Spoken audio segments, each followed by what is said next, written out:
يا ربي بالمصطفى بلغ مقاصدنا واغفر لنا ما مضى يا واسع الكرم. يا ربي بالمصطفى بلغ مقاصدنا واغفر لنا ما مضى يا واسع الكرم.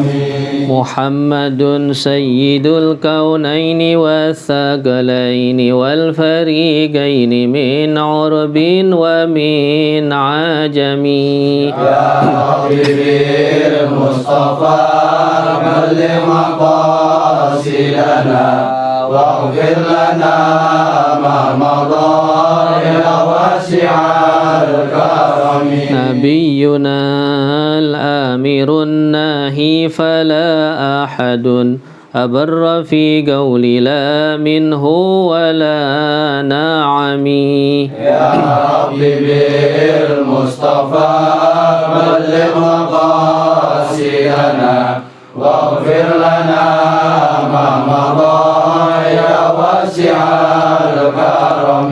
هو الحبيب الذي ترجى شفاعته لكل هول من الأهوال مقتحم. يا ربي بالمصطفى بلغ مقاصدنا واغفر لنا ما مضى يا واسع الكرم.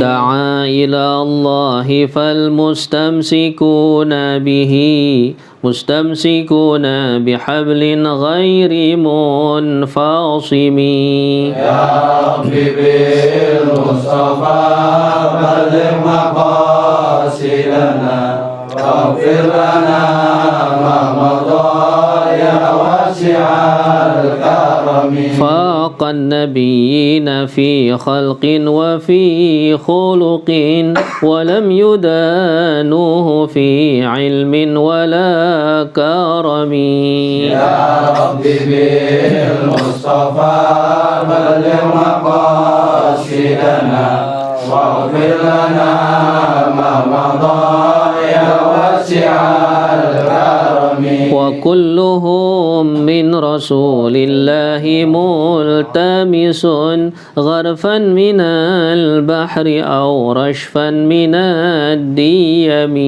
يا ربي بالمصطفى بلغ مقاصدنا واغفر لنا ما مضى يا واسع الكرم.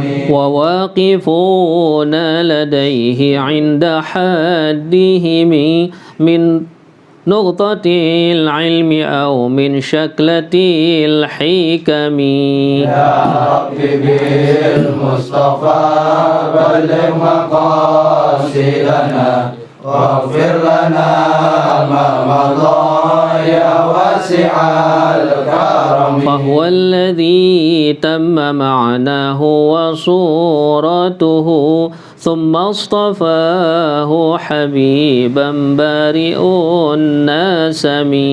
يا ربي بالمصطفى بلغ مقاصدنا واغفر لنا ما مضى يا واسع الكرم. اللهم صل وسلم وبارك عليه وعلى آله إلهي بجاه الأنبياء والملائكة وبالأولياء جد لنا بالإجابة. إلهي توسلنا بقرآنك الكريم تنوّر بصيرتي وسمعي ومقامي مقلتي وتلهمني رشدي وترزقني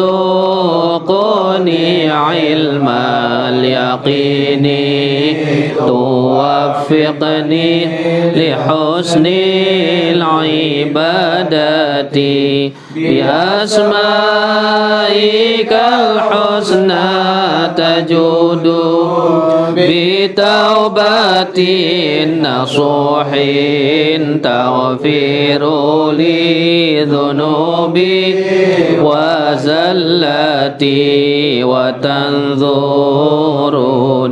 في كل حال ولمحة تنجي بها من هول يوم القيامة وبالمصطفى الرسول تشرح لي صدري تيسر لي أمري وتكشف كربتي وبالأنبياء والملائكة الكرام تحقق بالتقوى وإدراك غاياتي بهم وبالأولياء تلحقني بهم وذرياتي وشيعتي وعشيرتي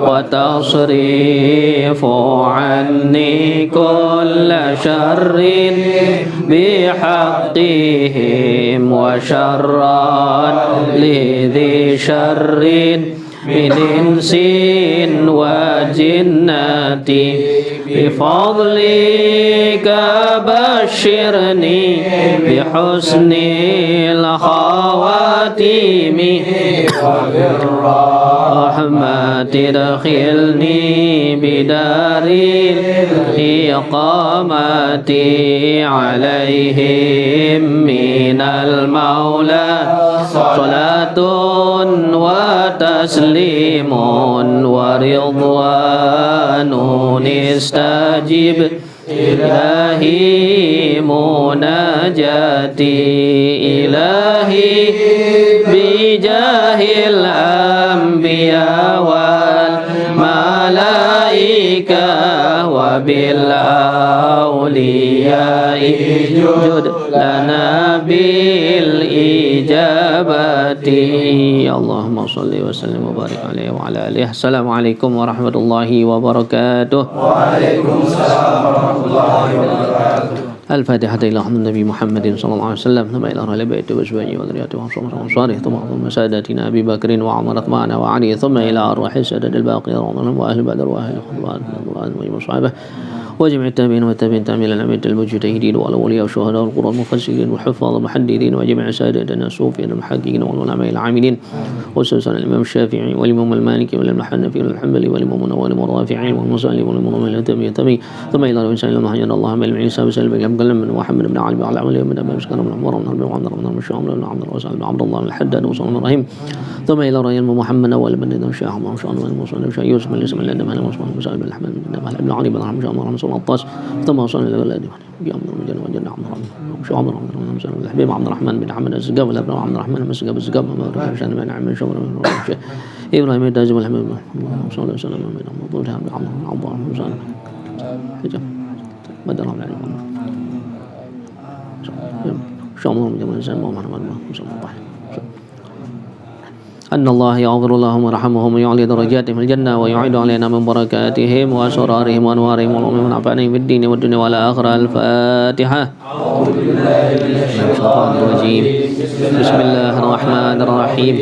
الحمد لله رب العالمين الرحمن الرحيم مالك يوم الدين إياك نعبد وإياك نستعين اهدنا الصراط المستقيم صراط الذين أنعمت عليهم غير المغضوب عليهم ولا الضالين آمين اللهم صل وسلم على سيدنا محمد الفاتح لما أغلق الخاتم لما سبق الناصر الحق بالحق والهادي إلى صراطك المستقيم وعلى آله وصحبه حق قدره ومقداره العظيم اللهم أخرجنا من ظلمات الوهم وأكرمنا بنور الفهم وافتح علينا بمعرفة العلم وحسن أخلاقنا بالحلم وسهل لنا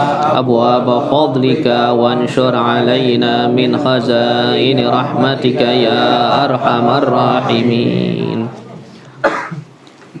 Para jemaah sekalian ya, alhamdulillah ya pada malam ini kita sudah bisa mulai ya yang sesuai dengan rencana dan niat yang baik ya dari jamaah sini semua ya, dan juga sesuai dengan anjuran dan saran daripada guru kita Al-Habib Alwi bin Abdurrahman As-Segaf. Mudah-mudahan apa yang beliau sarankan ini menjadi keberkahan semua buat kita, menjadi manfaat ya bekal kita dunia dan akhirat. Ya alhamdulillah. Ya malam ini kita semua dalam keadaan sehat dan afiat, juga cuaca yang baik ya. Kita langsung aja deh mulain ya. Mulain. Nah ini yang kita baca ada 2 kitab nih ya. Yang pertama Adabul Insan. Nah ini kita baca ini, terus yang kedua ya kitab fikih. Kitab fikih ini mengenai ya hal-hal yang bersangkutan dengan ibadah, yaitu bersuci ya, ibadah, rukun-rukun. Hasil yang dibahas nanti di sini rukun-rukun Islam yang 5 ya, terutama gitu. Kalau ini ya Adabul Insan memang pertama kita belajar yaitu kita mengenai adab-adab budi pekerti yang baik ya. Kemudian nanti kalau selesai ini baru kita ke tauhidnya baru ya. Nah, tauhid. Nah, ayo dibuka. Nah, ini karangan daripada Al-Habib Utsman ya bin Abdullah bin Aqil bin Yahya, mufti Jakarta dulu ya, mufti Betawi di zaman penjajahan Belanda dulu beliau nih ya.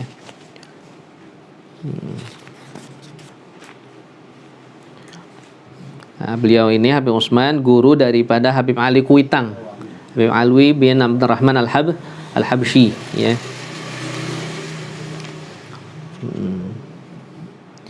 Bismillahirrahmanirrahim ya. Kita lihat dan nanti baru. Nah ini ada barisnya lengkap nih ya. Pertama ada barisnya di sini. Yang kedua ya, kitab ini menggunakan bahasa Indonesia ya, bahasa Arab Melayu. Cuman tulisannya huruf Arab tapi bahasanya bahasa Indonesia begitu ya.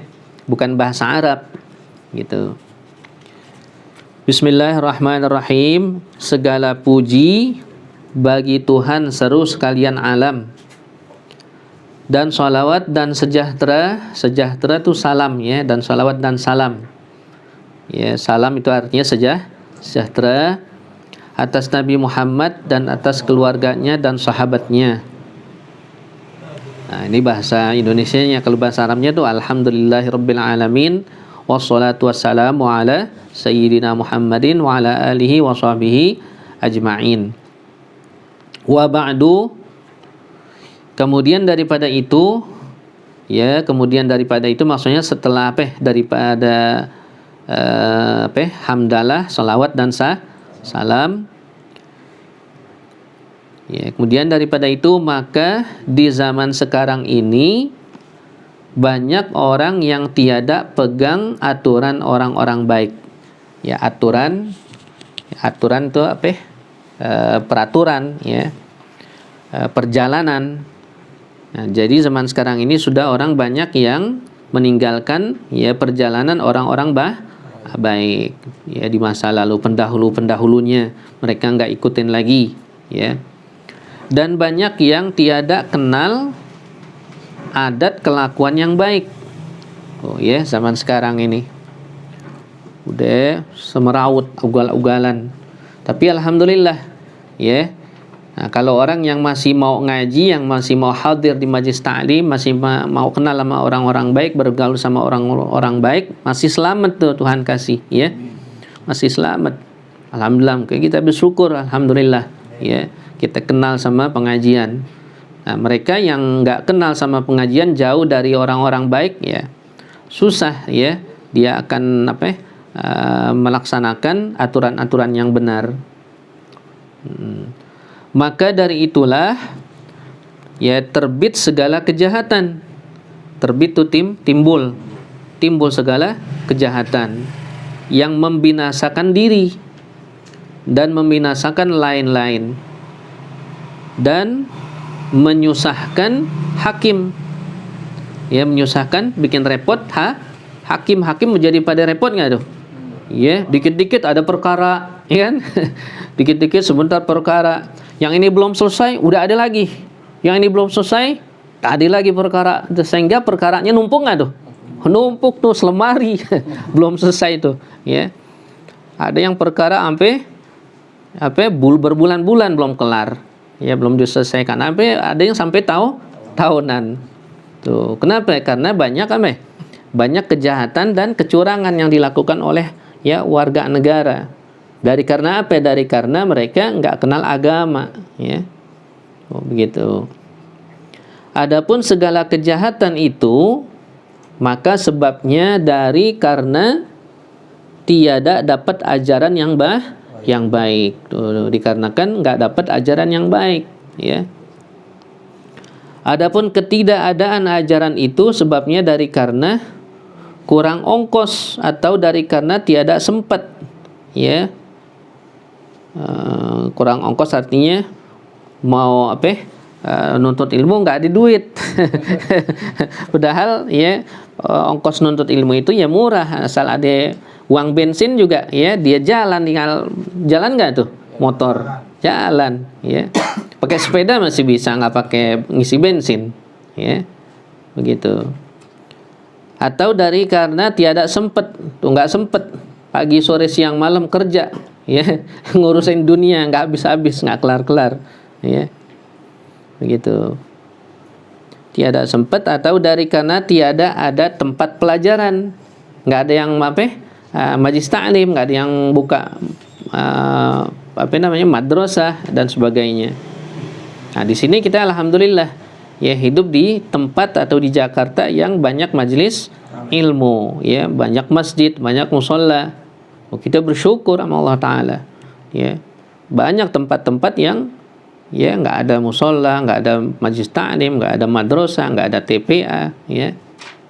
Maka dari sebab itu dikarang ini kitab yang ringan harganya dan kecil bukunya, supaya ringkas ditaruh di saku baju, akan dibawa kemana-mana tuh, untuk dibawa kemana-mana tempat kesenangan atau tempat pekerjaan ya, tempat dia kesenangan tuh tempat dia istirahat deh ya, gitu ya. Kayak kayak kebun binatang Ragunan tuh namanya tempat kesenangan deh tuh ya, dia tempat melihat macam-macam hewan, bukan tempat maksiat, bukan nih ya, maksudnya tempat kesenangan tuh tempat dia istirahat, menghibur diri dari tiap hari kerja kan tuh ya, otak capek, nah dia mau istirahat ke tempat-tempat yang sejuk ya.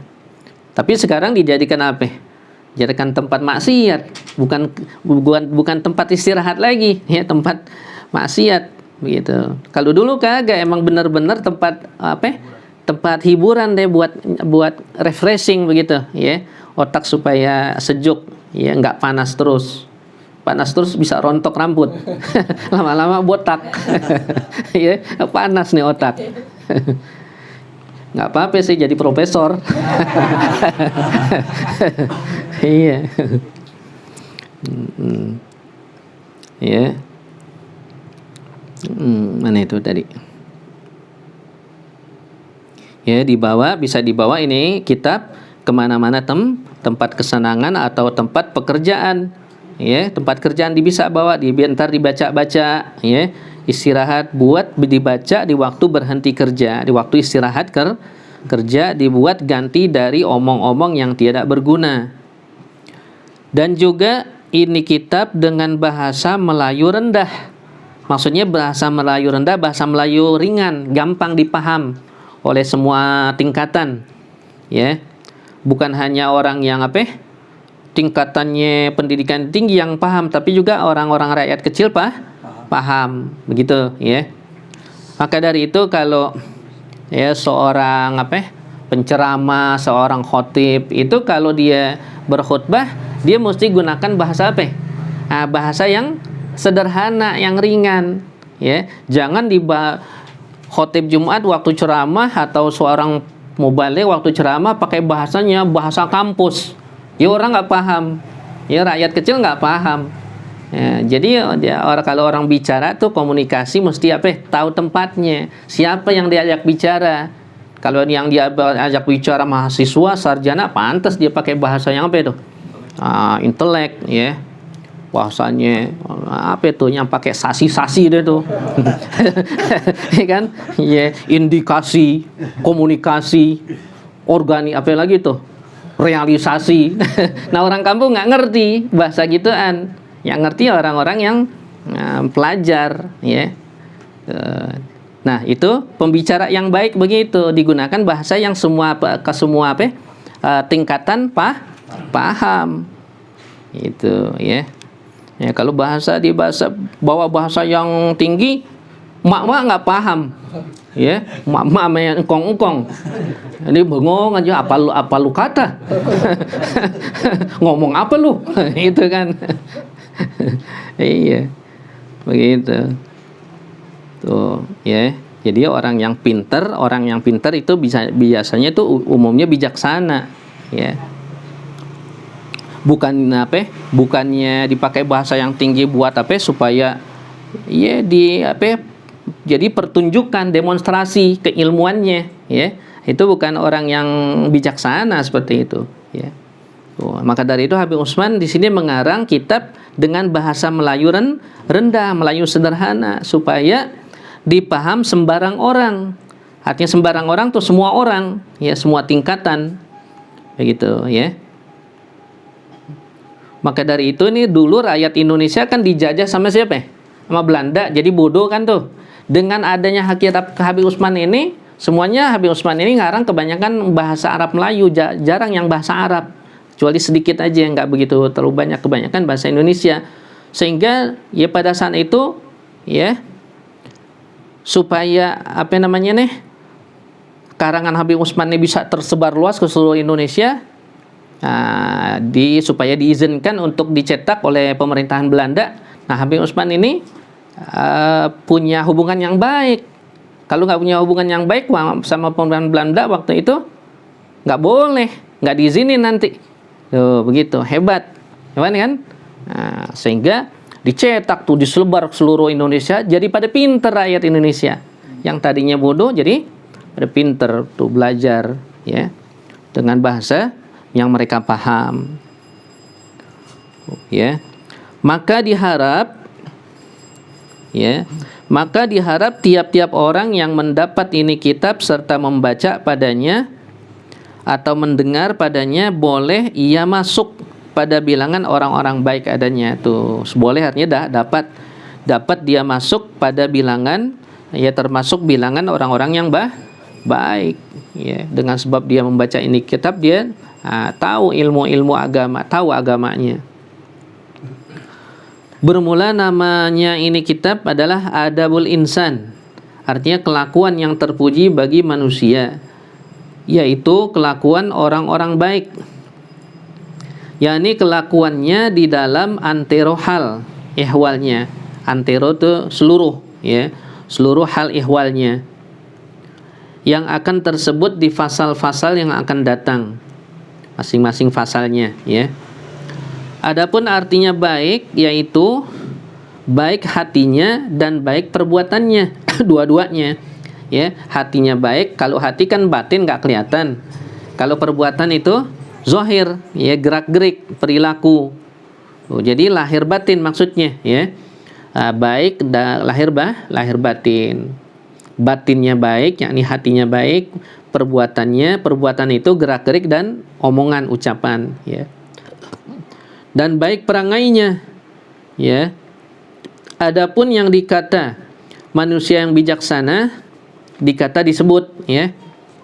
Yang disebut manusia yang bijaksana yaitulah yang pandai mendapati segala kebajikan, ya, yang halal bagi dirinya. Dia pandai mendapati, ya, dia bisa mendapatkan semua kebaikan, keuntungan yang halal, tapi itu, ya, bagi dirinya dengan selamat. Tuh, serta selamat, nggak ada celaka di situ, ya. Nggak ada celaan di situ, nggak ada aib di situ. Beserta pandai pula akan menjauhkan segala kejahatan. Tuh, pandai, dia bisa menjauhkan semua hal-hal yang buruk atas dirinya.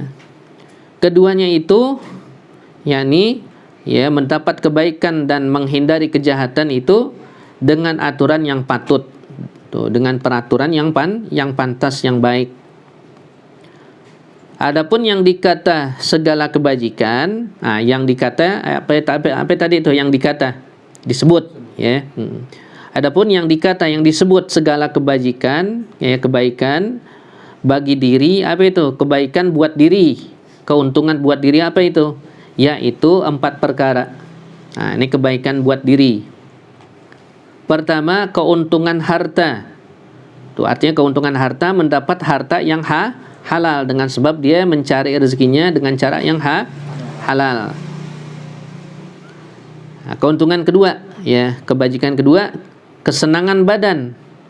Badan artinya senang, artinya nggak bahaya, ya. Selamat badannya, ya, nggak ada celaka di situ, ya. Kemudian, ya, ketiga, kesenangan hati. Tuh, tadi kesenangan badan, sehat, afiat, ya, karena dia terpelihara semuanya, makanannya terpelihara, ya.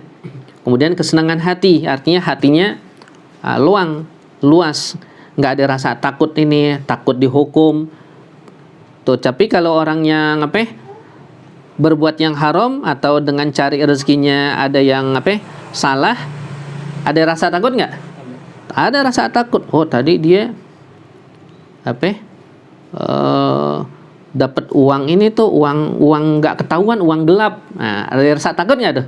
Ada rasa takut, ya. Tuh, oh, dia tadi korupsi tuh, ya. Di diperbesar, mestinya sekian, anggarannya ya dibengkakin, ya kan. Nah, itu lebihnya kemana itu? Masing-masing bagi-bagi itu. Nah, itu jadi itu ada rasa takut dekat di hati. Ada pasti rasa takut, takut ketahuan ntar nih. Tuh, ya. Kira-kira kena sanksi nggak nih? Tuh, pasti ada takut kena hukuman.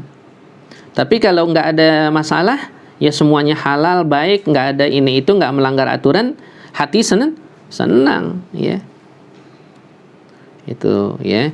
Keempat, kebaikan apa? Yang 4, kebaikan nama. Tuh, namanya baik. Tuh, ya. Nggak buruk namanya. Tuh, kebaikan nama pada orang-orang baik. Tuh, di sisi orang-orang baik, di kalangan orang-orang baik, dia namanya bagus, nggak tercemar, ya. Tuh, nama baik. Adapun, udah titik tuh, ya.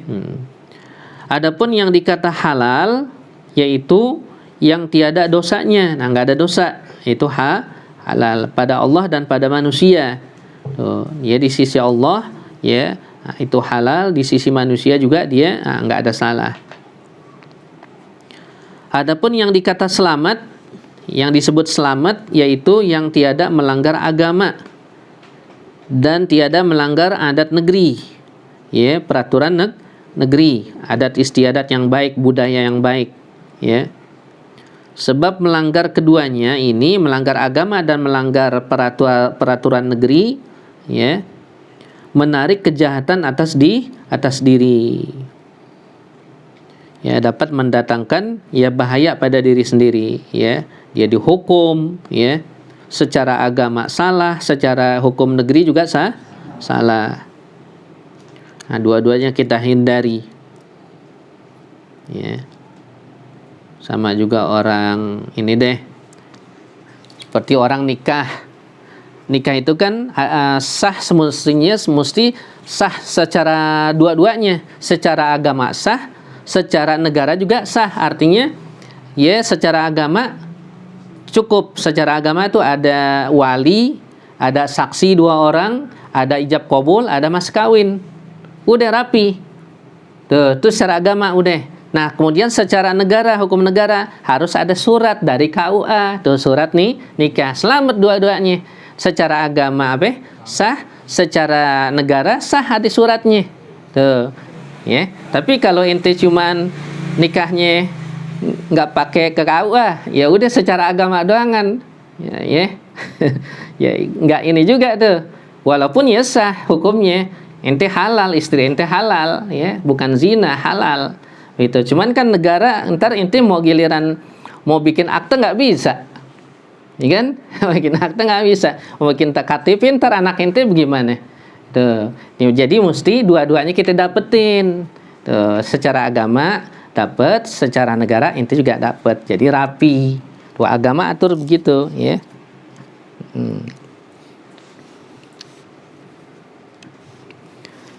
Walhasil dua-duanya kita penuhi, ya, aturan agama kita penuhi, aturan negeri juga kita penuhi. Adapun yang dikata segala kejahatan, kebaliknya nih. Tadi kan segala kebaikan dan keuntungan. Sekarang segala kejahatan atas diri, yaitu 5 perkara. Pertama, segala kesakitan atas badan.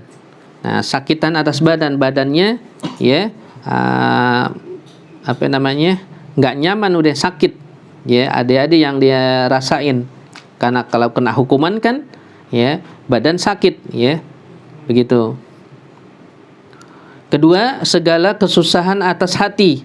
Nah, hatinya susah, nggak enak, sempit hatinya, ya. Ketiga, segala kerugian atas harta, rugi harta, ya. Aturan ente ya bisa kerja, gara-gara di penjara, ya udah nggak kerja, anak bini ente, nah udah, ya, nggak ada yang kasih nafkah, begitu, ya. Atau ente dipecat dari kerjaan karena ente melanggar, dipecat nggak tuh? Nah, pecat, ya, begitu. Itu kerugian harta yang semestinya ente dapat penghasilan, dengan sebab ente melanggar hukum, terhenti itu penghasilan tadi. Keempat, terpaksa atas salah suatu 3 perkara ini, ya, yang tadi itu, ya, terpaksa atas salah suatu 3 perkara yang tadi itu, ya, tersiksa badannya, tersiksa hatinya, dan tersiksa hartanya, begitu, ya. Kelima, kebusukan nama, artinya namanya jelek, ya, keburukan, ya, busuk tuh buruk, ya, keburukan namanya jadi jelek. Maka 5 perkara kejahatan ini datangnya dari sebab, ya, dari sebab melanggar pertegahan agama. Pertegahan artinya larangan, ya, ditegah, dilarang, tuh, ya, semuanya dengan sebab dia melanggar larangan agama, atau melanggar pertegahan adat dari negeri, ya, adat negeri. Karena kenapa dia bisa melanggar peraturan agama atau negeri?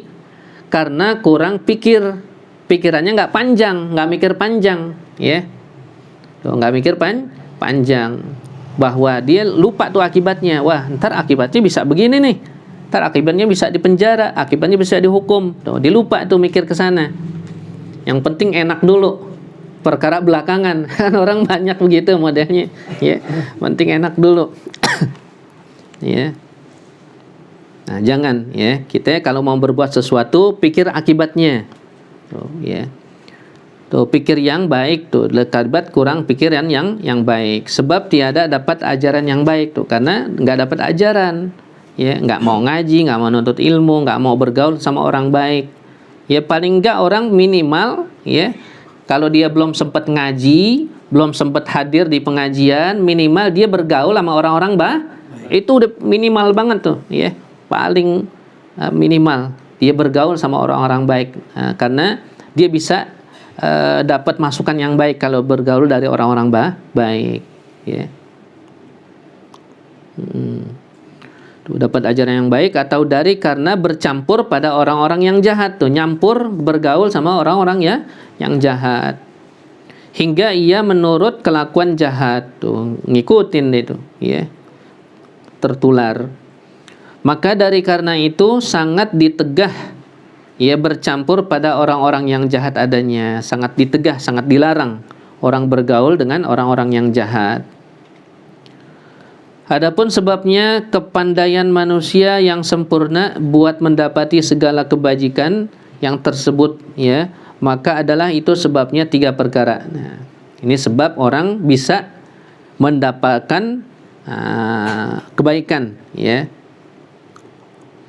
Pertama, dari sempurna akalnya. Tuh, akalnya cara berpikirnya bagus. yakni pikirannya yang baik, ya. Itu pertama, karena cara berpikirnya baik. Kedua, dari ajaran guru-guru yang betul ajarannya, ya, bukan ajarannya yang sesat, yang betul ajarannya, sehingga mendapat ilmu yang baik, yang manfaat. Dengan kitab-kitab yang mu'tamad. Kitab-kitab yang mu'tamad itu artinya kitab-kitab yang bisa dipegang, bisa dipercaya, ya. Ketiga, dari bercampur kepada orang-orang baik. Tuh, bercampur artinya bergaul. Tuh, ya. Jadi ada 3 itu sebabnya orang bisa mendapatkan kebaikan, yaitu akalnya, cara berpikirnya sempurna, ya, baik. Kedua, dari ajaran guru-guru yang baik. Ketiga, dari nyampur sama orang-orang baik, hingga dapat turut kelakuan, ya, baik. Maka dari itu digemarkan, ya, bercampur kepada mereka itu. Digemarkan artinya apa? Digemarkan, dianjurkan, ya, supaya dia mau, ya, supaya dia suka, ya, bercampur kepada mereka itu, orang-orang baik, supaya boleh ia dapat segala kelakuan, ya, kelakuan yang baik, ya, adanya. Bermula di bawah inilah sebutan segala fasal-fasal menyatakan kelakuan yang baik. Nah, ya. Nah, nanti baru fasal-fasalnya itu, ya. Fasal, ya, bagaimana, ya, adab sopan santun orang kepada Allah, kepada Rasulullah, ya, kepada para ulama, terus kepada tetangga, kepada pemerintahan yang berkuasa, dan seterusnya. Ada disebutin di sini semua, ya. Adab pernikahan ada semua nanti di sini. Ya, adab bekerja, adab menjadi seorang pegawai, bagaimana seorang kalau dia kerja di satu perusahaan, ya, itu ada nanti di sini, ya, adab-adabnya supaya dia selamat, ya, dari segala bahaya yang akan menimpanya. Wallahu a'lam bissawab. Sampai situ dulu, ya. Kasih tanda. Nah, tandain sampai situ. Ketandaannya di pinggirnya, coret dikit.